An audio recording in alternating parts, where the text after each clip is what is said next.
This week this is the 100th video on this channel, which is a good excuse to either buy me alcohol or give me a hug, or two of those things, both of those things. Mavericks and gobbledegook. Gobbledegook.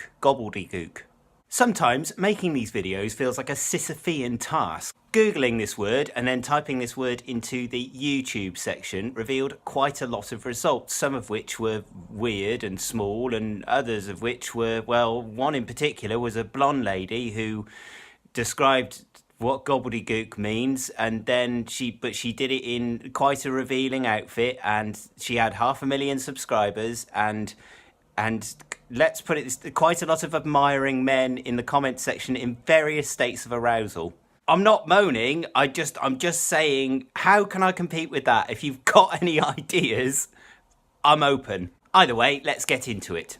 Gobbledegook generally describes language which is either overly complicated or directly obtuse. I'm not really talking about actual technical language, a bit like, I don't know, you go and get your car MOT'd or serviced and the mechanic says to you, the near side control arm needs looking at or it needs replacing. That's actual technical language, which sounds like gobbledegook, but it has a purpose. It's more like, as Donald Rumsfeld said in a press conference in 2002, reports that say that something hasn't happened are always interesting to me because, as we know, there are known knowns. There are things we know we know.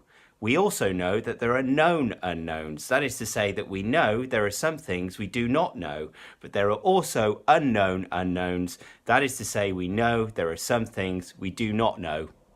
Personally, I think some of that makes sense. Actually, almost all of it makes sense, but you have to think quite hard to unpick it, which I think is the essence of gobbledegook. I think that there are two types of gobbledegook. There's the one that Donald Rumsfeld was doing right there, which is to be purposefully obtuse, to stand in the way of any kind of understanding, what you might call exclusionary language, or just the desire to belong to a group, which all of us, well, pretty much all of us can identify with. Do you say blue sky thinking instead of creative thinking? Then, well, when you really think about it, are you saying that because you actually believe that's a phrase, or are you saying it because you want to fit in with your colleagues or whoever that guy who said it, probably a guy who said it first? There's nothing wrong with wanting to fit in, just so long as it doesn't lead you over a cliff. So what's the origin? Gobbledegook is actually quite a well-documented saying. It's really easy to look up, and you'll find that it goes back to a single source. Mauri Maverick, or Maori Maverick, M-A-U-R-Y, if you are from the United States and you know how to say that name, or if that name is of another origin, apart from he was from the United States.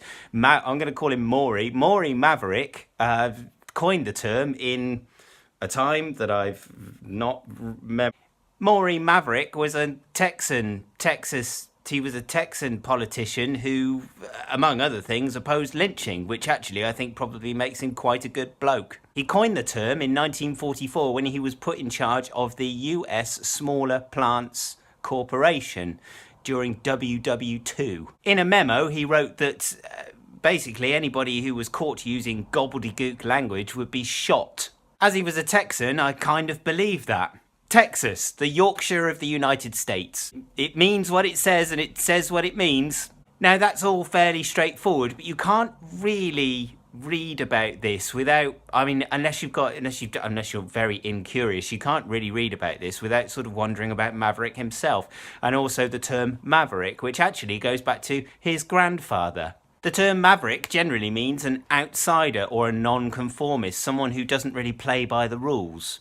Or that film, which I believe was a reboot of a series from the 60s or something, which with Mel Gibson in it, and it was solidly okay as far as I remember. So Mauri Maverick's grandfather, Samuel A. Maverick, was probably quite a lot of things, but he certainly wasn't careful with his bovine stock. He was so bad at, he was so good, in fact, at forgetting to brand his calves or his yearlings that any time anyone found a calf without a brand, everyone just assumed it was him. Other farmers and ranchers began to refer to any calf or yearling that was found without a brand as a maverick. So the term is sort of boiling away in the culture of, I don't know, sort of somewhere in the South or in the Midwest or something, in Texas, which is the South, the Deep South. Is that the Deep South? And a couple of generations go by. Samuel A's grandson, Maury Maverick, comes along and starts doing things like being in a southern state and opposing things like lynching and standing up as a liberal in a very conservative state, and also coining terms like gobbledegook. So the romanticised term maverick comes out of the culture to refer to people who are sort of masterless outsiders. Masterless is something more than that, though, isn't it? It's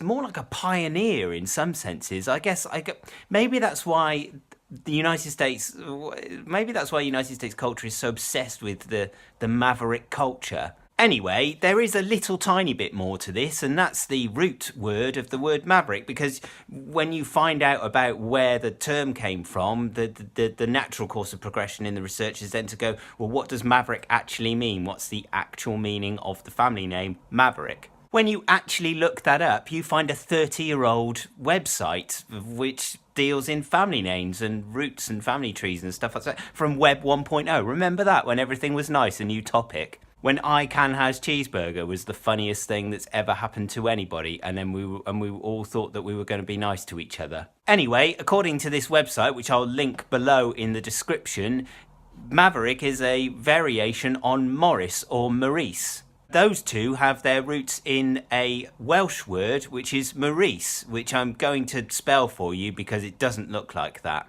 This is what it looks like, and I'm assuming it says Maurice because I'm an Englishman who's lived pretty close to the Welsh border most of my life, and I've been in and out of Wales a lot, and I lived in Wales very briefly, so I'm assuming that says Maurice. Also, look at my W's, they're not very good, are they? I always do this little, like that seems... If you're a Welsh speaker or a Welsh reader and you see that this doesn't say Maurice, then please let me know in the comments, or, I don't know, just be nice, just be nice. It's really easy. This word, by the way, actually it's a Welsh word, as we've already discussed. I've already said all of that. It's a word that actually means valiant hero.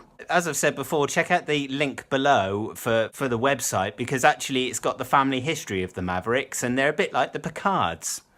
Star Trek reference. So there you go, Mavericks and Texas and gobbledegook.